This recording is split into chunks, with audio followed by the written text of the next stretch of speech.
County Jail. The prison band was there, they began to wail. The band was jumping and the joint began to swing.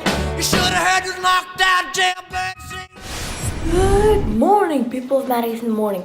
Today is October 2018 and it's the 13th. And let's get so today is not Fun Fact Friday, it's Interview Friday, and I'm gonna interview my dad.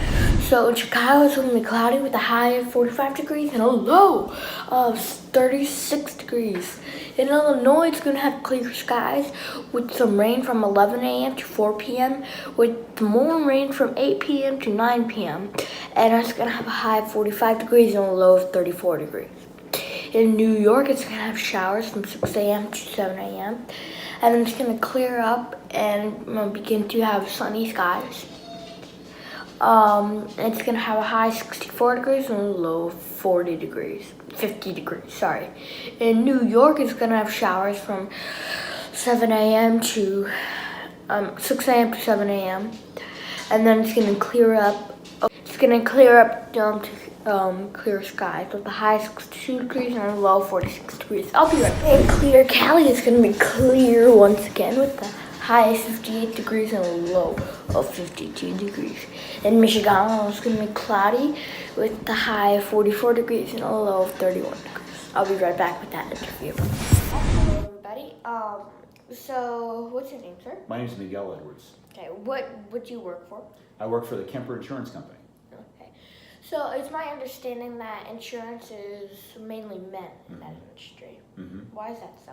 Well, insurance, like many other industries, it's a very old industry, and so you're right. It has historically been mostly dominated by men running those corporations. But it's changing slowly, a little too slowly in my opinion, but it is changing. What would you say to the women that are scared or worried to be in the insurance industry? Yeah, so there's been a lot of studies of the households in the United States, and one of the interesting changes that we're seeing in the United States is that more and more households are being headed by women. And those are women who live independently. Those are women who actually head a traditional household. And as you start thinking about the head of household changing and making financial decisions in the home, insurance is a very important financial decision. And if it's being made, if more and more of the financial decisions in a household are being made by women head of households, it only stands to reason that the only way that insurance companies can compete for the attention of women, that we need more women in our companies to appeal to women customers. Back when men were the ones that made all of the financial decisions, meant most of the decisions in a household, it would stand to reason that men knew how to sell to men. But again, as I say, as that's changing over, and now as women are more and more of the market of our customer, we need more women to sell to women. And if we need to sell to women, we also need the products to match the things that women need, and we need the messaging and all of the thought process around how to sell to women needs to be designed by women. So the opportunity now going forward is clear. There is absolutely a need. There is a place. There is an absolute draw for women in our industry, so that we can compete better with those that are making those decisions. So what you're telling me is that you need a woman brain to sell to a woman brain, a man brain to sell to a man brain.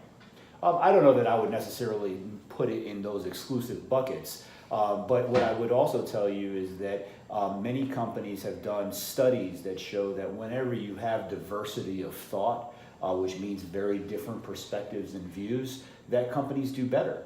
And so I don't necessarily believe that you need to have a man to sell to a man or a woman to sell to a woman. What I will tell you is that if you've got a room full of men trying to figure out how to sell to a woman, we will fail. And so we absolutely need women at the table. Conversely, if you have a room full of women trying to sell to a group of men, you will fail. So you need to have some diversity of men at the table. In general, though, diversity of thought is something that we absolutely need. It's the lack of diversity that's driving a lot of the kind of the political issues that we have. It's a lack of diversity that forces companies to continue down the same path that they've been doing for generations, and then ultimately become irrelevant. And so if you think about companies like Blockbuster Video, who you wouldn't remember, but Blockbuster Video is gone because there was no diversity of thought, and the list goes on and on. Toys R Us. Toys R Us, a great example. Yeah, that's a good one. Gone because there was no diversity of thought. No one thought that Toys R Us needed to emphasize online selling like Amazon.